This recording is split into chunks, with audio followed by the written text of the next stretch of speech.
Bom dia, pessoal. Boa tarde, boa noite, não sei que horas que estiverem me assistindo. Hoje vamos compartilhar uma leitura, a definição de pulsão de morte ou pulsões de morte, como está no vocabulário de Laplanche e Pontalet. Vamos lá. Página 407 na minha edição. No quadro da última teoria freudiana das pulsões de morte, né, o título, designa uma categoria fundamental de pulsões que se contrapõem às pulsões de vida e que tendem para a redução completa das tensões, isto é, tendem a reconduzir o ser vivo ao estado anorgânico.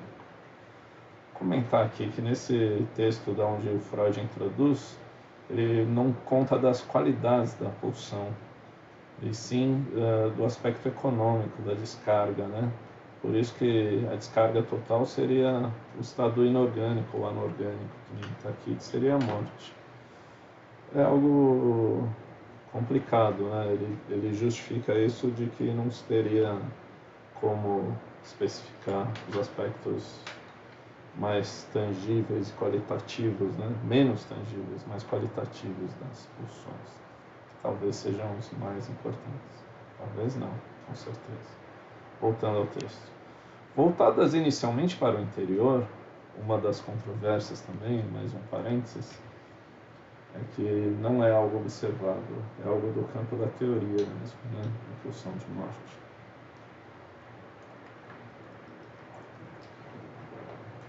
E tendendo à autodestruição, as pulsões de morte seriam secundariamente dirigidas para o exterior, manifestando-se então sob a forma de pulsão de agressão ou de destruição. O de paixão pode estar unida às pulsões ditas de vida, que precisa de um certo quanta, já que a gente está falando no aspecto econômico, de força oriunda da pulsão de morte somada à pulsão de vida, para ter essa gana assim, de conquistar alguma coisa. É agressividade, mas agressividade junto com pulsão de vida. A noção de pulsão de morte, introduzida por Freud em Além do Princípio do Prazer, daí tem o nome em alemão, né? Lustprinzips, de 1920, eu não sei falar em alemão, e constantemente reafirmada até o fim de sua obra. Não conseguiu impor-se aos discípulos e à posteridade de Freud. Realmente é algo bastante polêmico e controverso e tem muitas pessoas que refutam. Diferentemente da maioria do corpo freudiano, embora haja críticas e haja as partes diversas que foram melhor desenvolvidas depois, né? Partes até negligenciadas, mas as partes apresentadas são a base de tudo, né? Tanto que é o pai da psicanálise. Mas a teoria das funções final, né, é controversa.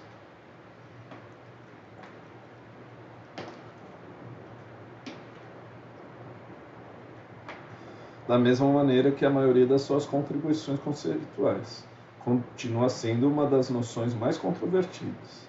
Para aprendermos o sentido dessa ideia, não basta, na nossa opinião, que nos reportemos às teses de Freud a respeito ou que encontremos na clínica as manifestações que parecem mais aptas a justificar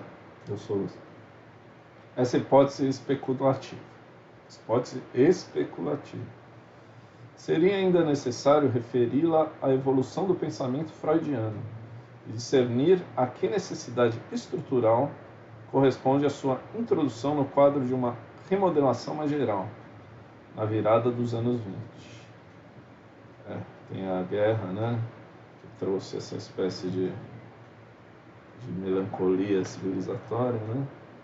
Teve a contribuição de Sabine Spielmann, né, que foi quem criou o conceito de pulsão de morte. Depois Freud modificou, mas se apropriou do Migradar. Só uma apreciação desta ordem permitiria encontrar, além dos enunciados explícitos de Freud e até de sua sensação de inovar radicalmente, a exigência testemunhada pela noção. Exigência que, sob outras formas, já encontrara lugar em modelos anteriores. Seguindo. Para começar, vamos resumir as teses de Freud a respeito da pulsão de morte. Ela representa a tendência fundamental de todo ser vivo a retornar ao estado anorgânico. Nesta medida, se admitirmos que o ser vivo veio depois do ser não vivo e surgiu dele, a pulsão de morte harmoniza-se bem com a fórmula segundo a qual uma pulsão tende ao retorno a um estado anterior. A definição geral para a pulsão. 1A. Nessa perspectiva, primeira hipótese, todo ser vivo morre necessariamente por causas internas. 2A. Nos seres pluricelulares, a libido encontra a pulsão de morte ou de destruição que neles domina e que tende a desintegrar esse organismo celular e a levar cada organismo elementar, cada célula, ao estado de estabilidade anorgânica, uma forma de estabilidade, né? A morte. Ou que Freud vai falar do princípio da entropia, né? Tudo se reduz ao estado de menor energia possível num sistema que seria o mais equilibrado. Sem expensas de energia também, justamente por estar mais estável possível para se manter, a inércia se encarrega disso. Ela tem por tarefa tornar inofensiva essa pulsão de destruição e desembaraça-se dela, fazendo-a derivar em grande parte para o exterior, dirigindo-a contra os objetos do mundo exterior.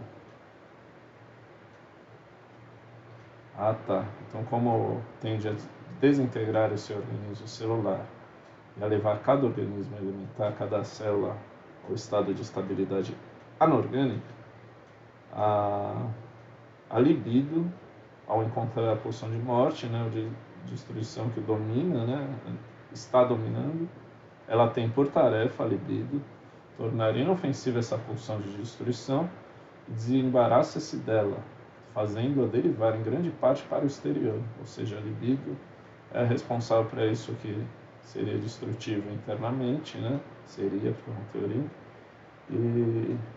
e fazer com que ela desvie dessa autodestrutividade e direcionar isso aí para o exterior, em grande parte, né? Sempre há sobras, dirigindo-a contra os objetos do mundo exterior. Em breve, com o auxílio de um sistema orgânico especial, a musculatura. Essa pulsão chama-se então pulsão de destruição, pulsão de dominação, vontade de poder. Uma parte dessa pulsão é posta diretamente a serviço da função sexual, aquilo que eu havia mencionado, onde tem um papel importante a cumprir. É o sadismo propriamente dito. Outra parte não segue, não só o sadismo que eu coloquei, algo que leva a essa gana, que é algo necessário para penetração ou para conquista, que é uma forma de sedução e de penetração, né? Embora alternando, né, no processo sedutor, agressividade, passividade, atividade. É o sadismo propriamente dito. Outra parte não segue esse deslocamento para o exterior, permanece no organismo onde está ligada libidinalmente. É nela que devemos reconhecer o masoquismo originário erógeno. Masoquismo originário. 3A. No desenvolvimento libidinal do indivíduo, essa é a terceira hipótese, é isso? Não sei. 3A. No desenvolvimento libidinal do indivíduo, Freud descreveu o jogo combinado da pulsão de vida e da pulsão de morte, quer na sua forma sádica, quer na sua forma masoquista. As pulsões de morte inscrevem-se num novo dualismo em que se contrapõem as pulsões de vida. As pulsões de vida eram separadas inicialmente entre pulsão de autoconservação e pulsão de reprodução, né? Você tem que se arriscar um pouco, né? Justamente a ideia da pulsão de morte que veio depois, para se reproduzir, que seria manter uma uma certa eternidade assim por passar os seus genes. Já a autopreservação é buscar a máxima eternidade, entre aspas, possível, se protegendo, e se mantendo, e se desenvolvendo para ficar mais forte. Então a pulsão de morte inscreve-se, as pulsões, num novo dualismo, ou seja, não mais autodestruição e autoconservação. Tudo isso vai ser englobado num só, que são chamadas as pulsões de vida, né? Que não são antagônicas em teoria, né? Já que ele pensa muito na unidade unicelular. Se você propaga o seu gene, então você está se autoconservando também. E daí em diante ele tem esse biologicismo, outra crítica, né? Mas bem comum ao homem do seu tempo, né? Influenciado pelo darwinismo, enfim, várias coisas da ciência daquela época. As pulsões de morte escrevem-se num novo dualismo, em que se contrapõem as pulsões de vida ou eros, que daí em diante vão compreender o conjunto das pulsões anteriormente diferenciadas por Freud. Ver pulsões de vida, pulsão sexual, pulsões de autoconservação e pulsões do ego. As pulsões de morte escrevem-se num novo dualismo, em que se contrapõem as pulsões de... isso eu já vi.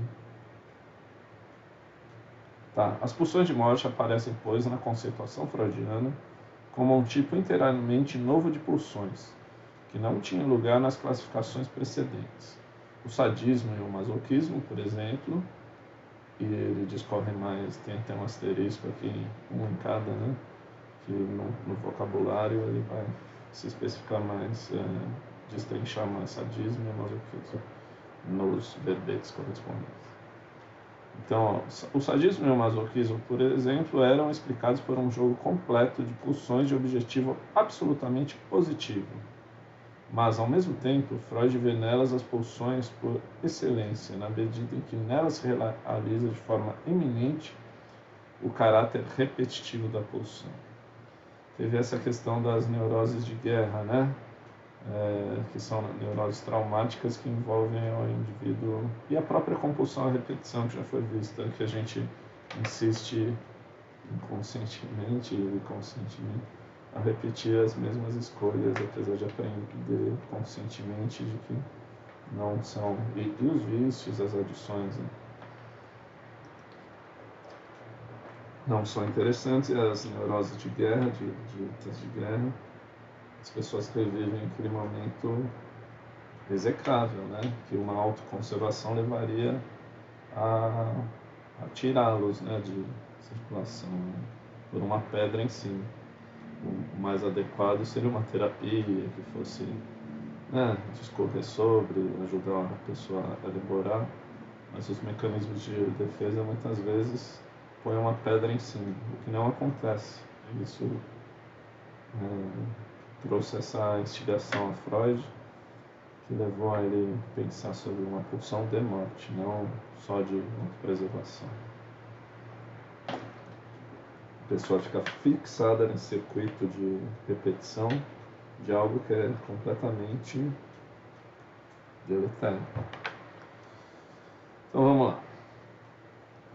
Vamos compreender anteriormente ver pulsões. As pulsões de morte aparecem, pois, como um tipo inteiramente novo, masoquismo, tal, repetitivo da pulsão. Quais são os motivos mais evidentes que levaram Freud a propor a existência de uma pulsão de morte? Eu acho que eu antecipei justamente o que ele vai descrever aqui. A tomada em consideração nos mais diversos registros dos fenômenos de repetição, ver compulsão e repetição, que dificilmente se deixam reduzir à busca de uma satisfação libidinal, ou a uma tentativa de elaboração, né? Não se reduz a uma tentativa de elaboração. Isso é parencismo, ele está falando, a uma simples tentativa de dominar as experiências desagradáveis. Ou seja, não se reduz nem a isso, e muito menos a buscar uma satisfação libidinal. Freud vê neles o sinal do demoníaco, entre aspas, de uma forma irreprimível, independente do princípio do prazer e suscetível de se opor a ele. A partir dessa noção, Freud é levado à ideia de um caráter regressivo da pulsão, ideia que, seguida sistematicamente, leva-o a ver na pulsão de morte a pulsão por excelência. Põe num primeiro plano a pulsão de morte. A importância assumida na experiência psicanalítica pelas noções de ambivalência, de agressividade, de sadismo e masoquismo, tais como se depreendem, por exemplo, da clínica da neurose obsessiva e da melancolia. Onde a pessoa está sempre em conflito, né? Ambivalência são coisa muito ambivalente, é uma coisa que, putz, é boa, mas pode ser ruim, ou alguma coisa que você deposita muita expectativa, putz, mas e se der errado, né? Tem a agressividade também, o sadismo e o masoquismo. Todas levam ao conflito psíquico. Ou são caminhos da expressão subjetiva de cada um, alguns dos. E ele fala da clínica da neurose obsessiva, né, que justamente a pessoa tem comportamentos repetitivos, obsessivos, e a melancolia, que é uma autoagressão também, né, um objeto morto dentro de si. É um pouco a pulsão de morte, não é nada que leva a prazer, ou não só talvez, né, se a gente for complexificar mais, mas é mais autodestrutivo. Freud considerou desde o início impossível deduzir o ódio do ponto de vista metapsicológico das pulsões sexuais. Nunca fará sua tese segundo a qual tudo o que encontrarmos de perigoso e hostil no amor deveria antes ser atribuído a uma bipolaridade originária da sua própria essência. Entre impulsões e destinos das pulsões, tudo o que encontramos de perigoso e hostil, primeiro vamos rever essa frase. No amor deveria antes ser atribuído a uma bipolaridade originária da sua própria essência. É que antes o conflito era esse, o amor causava sofrimento. Entre a autopreservação e a dualidade pulsional era justamente isso, autopreservação e reprodução, porque a reprodução podia causar coisas, além da pessoa se arriscar no processo de competição e o objeto amado, né, se conjugar, também poderia sofrer reveses, né? Inclusive a dor da rejeição. Ele seria oposto a uma autopreservação, assim seria deletério, né? E voltando aqui, tudo que encontramos de perigoso e hostil, por isso que é perigoso e hostil. No amor deveria antes ser atribuído a uma bipolaridade originária da sua própria essência. Impulsões e destinos das pulsões, de 1915, o sadismo e o ódio são relacionados com as pulsões do ego. E aqui depois ele cita Freud, tá, entre aspas, tanto anteriormente, né? Tudo o que encontramos de perigoso e hostil, tudo isso é Freud, tá? Agora citando, os verdadeiros protótipos da relação de ódio não provêm da vida sexual, mas da luta do ego pela sua conservação e afirmação. Então seria isso, é meio defender o território, ou seja, meio aqui sim, nessa primeira teorização, como se fosse algo relativo também a uma autoconservação, né? E que nem ele fala assim, conservação e afirmação. Conservação é afirmação, se afirmar frente aos outros, defender seu espaço, todos os espaços, né? Inclusive o espaço do corpo. Freud e da mente. Freud vê no ódio uma relação com os objetos, mais antiga do que o amor. Mais antiga do que o amor, de novo entre aspas. Quando depois da introdução ao narcisismo, tende a apagar a distinção entre duas espécies de pulsões. Pulsões sexuais e pulsões do ego. Aí que leva a entrar em xeque a teoria dele. Porque acontece isso. Precisa, depois podemos pensar nisso epistemologicamente, precisa haver uma dualidade entre as pulsões para haver uma sustentação estrutural maior em sua teoria. Não é que precise, mas ele viu enquanto isso de acordo com outras postulações. Então, quando ele reduz todas as pulsões, tanto sexuais, né, de reprodução, que alguém chega chamando, né, quanto do ego, que seria de autoconservação, tende quando ele estuda o narcisismo, né, a introdução ao narcisismo, ele tende a apagar a distinção entre essas duas espécies de pulsão, justamente pelo narcisismo que eu falei, porque seria também uma autopreservação levar o gen para a nível em sentido muito mais abstrato, inconsciente, digamos assim, em termos até celulares, né, mais do que da pessoa, do sujeito. Seria algo narcísico, ou seja, seria de autopreservação também, fazer você se autoconservar através da sua herança genética, reduzindo a modalidades da libido. É lícito pensar que o ódio lhe pareceu apresentar uma dificuldade especial em deixar-se deduzir no quadro de um monismo pulsional. Monismo, não só monismo.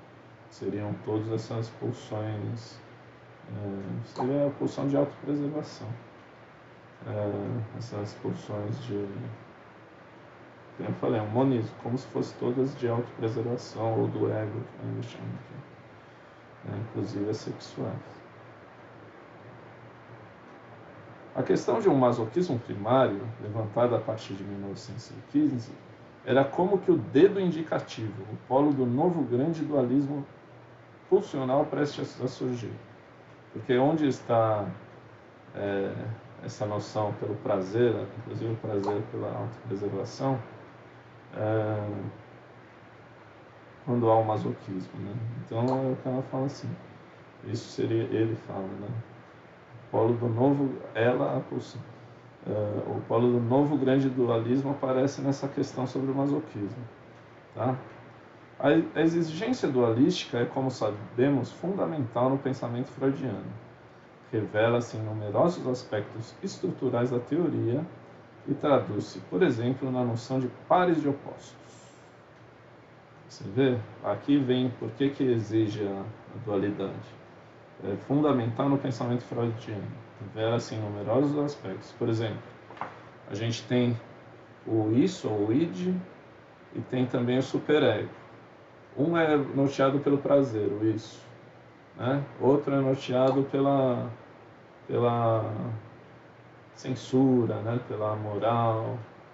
Qual que é o... Então há uma polarização, uma dualidade. E há um integrador que é o ego, mas baseado nessa dualidade. Então sempre...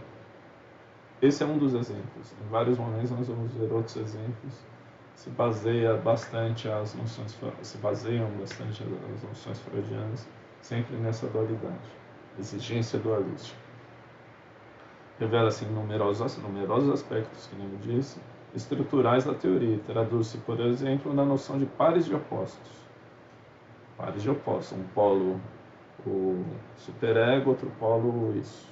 Supereu, né, ou isso, id, ou isso, superego ou supereu. É particularmente imperiosa quando se trata das pulsões, visto que estas fornecem, porque essas são as forças, né? É o que Freud vai chamar de que está entre o limite do somático ao psíquico, ou seja, como se elas fossem um motor que fazem a nossa psique, fundantes da nossa psique, trabalhar para dar, para suprir algumas coisas que vêm do somático. De novo, bastante do intra, né? Inclusive celular, já que é o somático. Alguns resíduos que, quando se juntam em sistemas, há demandas que são demandas não só fisiológicas, mas psíquicas. E aí se baseia a força que exige isso, que pede uma solução, que seriam as pulsões. Isso na teoria freudiana.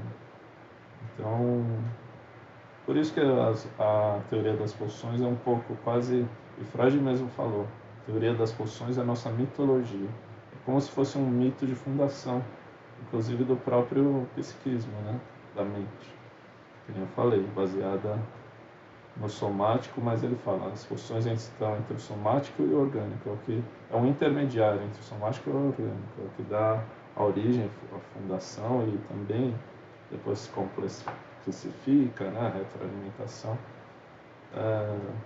vai ajudar a desenvolver não no sentido positivista, mas a complexificar mais esses sistemas. Não deixar melhor, necessariamente, mais complexo. Note-se, em primeiro lugar, pares de oposta, particularmente imperiosa quando se trata das pulsões, visto que essas fornecem as forças, em última análise se enfrentam no conflito psíquico. Dualidade, né? Conflito. E daí também tem a negociação, né? Tem o ego, que é a pessoa. Que papel, ou self, né? Que papel atribui Freud à noção de pulsão de morte? Note-se, em primeiro lugar, que ele próprio sublinha que ela está baseada, antes de mais nada, em considerações especulativas. Ele põe isso como protagonismo na teoria dele, mas ele sempre coloca que é uma hipótese, né, especulativa. E que foi se impondo, ou seja, se tornou vital, a ele progressivamente. Aqui citando Freud. De início, apresentei essas concepções apenas a intenção de ver até onde elas levavam, mas, no decorrer dos anos, adquiriram tal domínio sobre mim que já não posso pensar de outro modo. Fecha as aspas.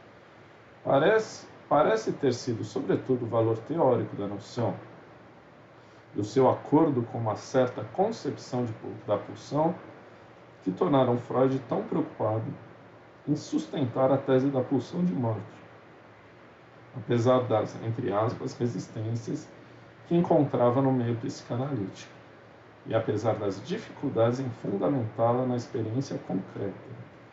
Com efeito, como por diversas vezes Freud sublinhou, os fatos mostram.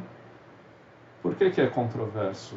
Tem o positivismo, né, de achar que o homem nunca faria o organismo, né, a natureza, nada contra ela, pela morte, né?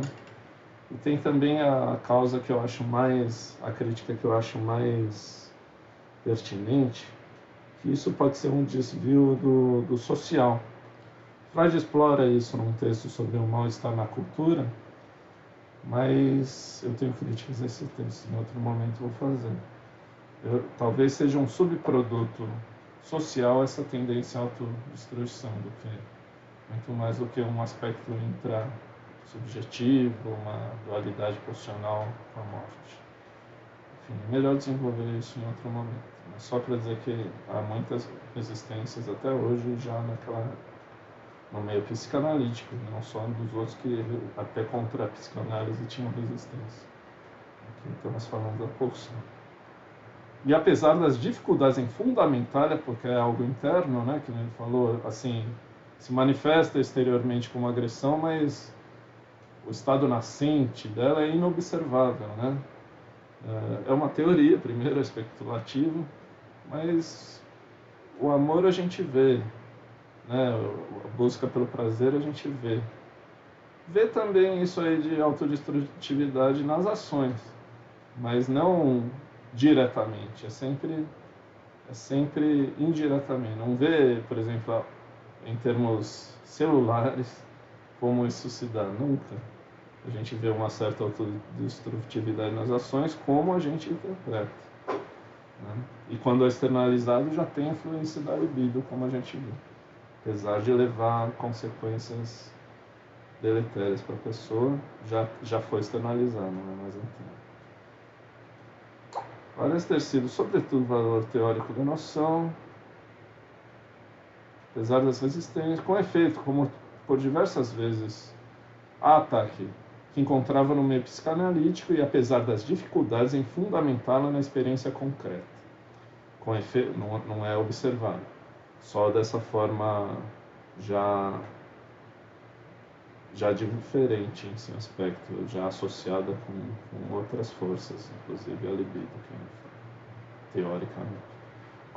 Ou seja, sempre teoricamente. Com efeito, como por diversas vezes Freud sublinhou, os fatos mostram, mesmo nos casos em que a tendência à destruição de outrem ou de si mesmo é mais manifesta, em que a fúria de destruição é mais cega, que pode estar sempre presente uma satisfação libidinal, uma satisfação sexual, voltada para o objeto ou gozo narciso, ou seja, ver alguém sofrer ou até sofrer, masoquismo, sadismo, pode ser uma satisfação libidinal, não necessariamente algo da esfera da... É algo a ser estudado em sadismo e masoquismo, mas não necessariamente da esfera da pessoa estar voltando para fora algo que estava destruindo por dentro e tal. Que deparamos nunca são... Aquilo com que deparamos, aqui já é uma citação de Freud, nunca são por aquilo nunca são. Aquilo com que deparamos nunca são, por assim dizer, emoções pulsionais puras, mas misturas de duas pulsões em proporções variadas. É nesse sentido que Freud diz, às vezes, que a pulsão de morte, de novo, citação, se subtrai à percepção quando não é colorida de erotismo. A gente já comentou sobre isso. Isso também se traduz nas dificuldades que Freud encontrou, só mais 2 páginas e a gente interrompe e continua em outro vídeo para não ficar muito pesado esse vídeo. Isso também se traduz nas dificuldades que Freud encontrou para tirar partido do novo dualismo pulsional na teoria das neuroses ou dos modelos do conflito. Mais uma vez, citando Freud de novo, Freud falando, né? E sempre fazemos a experiência de que as noções pulsionais, quando podemos traçar o seu percurso, revelam-se como ramificações do Eros, que Eros é Deus do amor e tem o Thanatos, né? Que é Deus da destruição, da morte. Né? E ele sempre associa isso. Eros é prazer, é o princípio do prazer, Thanatos é o princípio do Nirvana, que é se reduzir àquele estado mínimo, ser um prazer definitivo na inexistência, no anorgânico. Isso também se traduz, mais uma vez, sempre Eros. Se não fossem as considerações salientadas em além do princípio do prazer, e por fim as contribuições do sadismo para o Eros, ser-nos-ia difícil manter a nossa concepção dualista fundamental.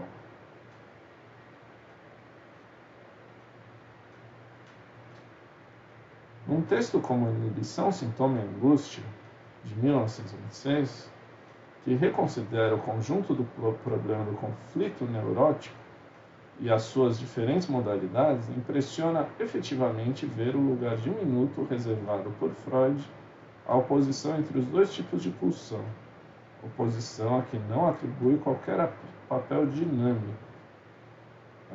Aqui seria a primeira teoria da pulsão, reprodução e autoconservação. Quando Freud se indaga explicitamente sobre a relação entre as instâncias da personalidade que acaba de diferenciar, id, ego, superego, e as 2 categorias de pulsões, mostra-se que o conflito entre as instâncias não coincide com o dualismo pulsional.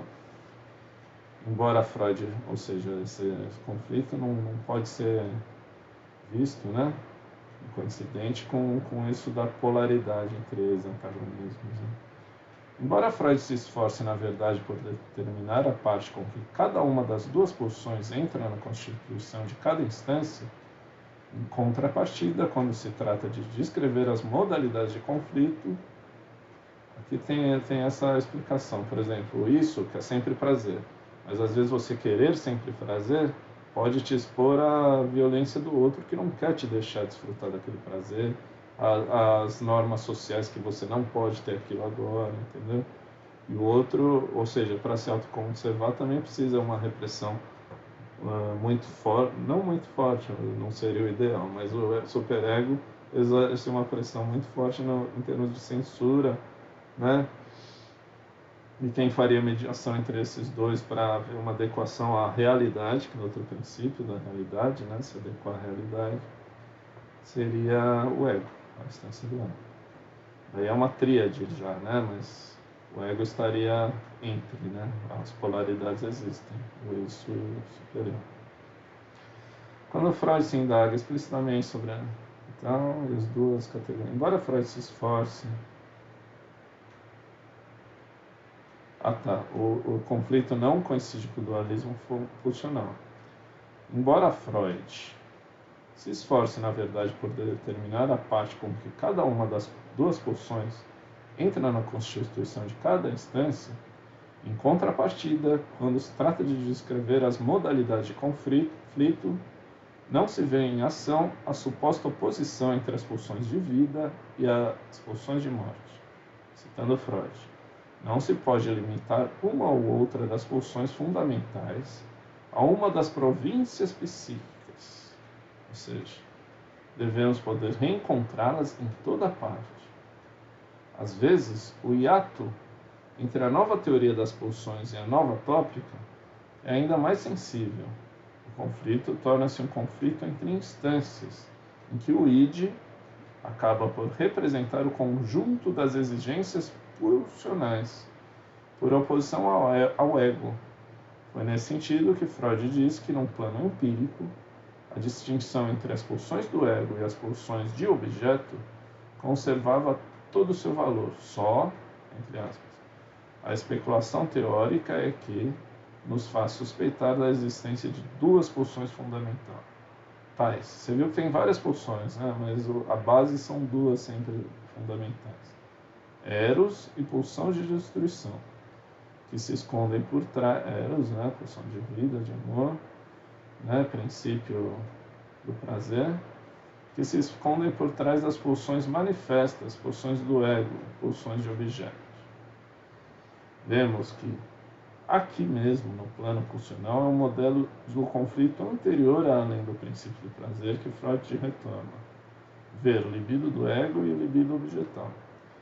Supondo simplesmente que cada uma das forças em presença que vemos efetivamente se enfrentarem em pulsões do ego, pulsões de objeto, cobre também uma fusão de pulsões de vida e de morte.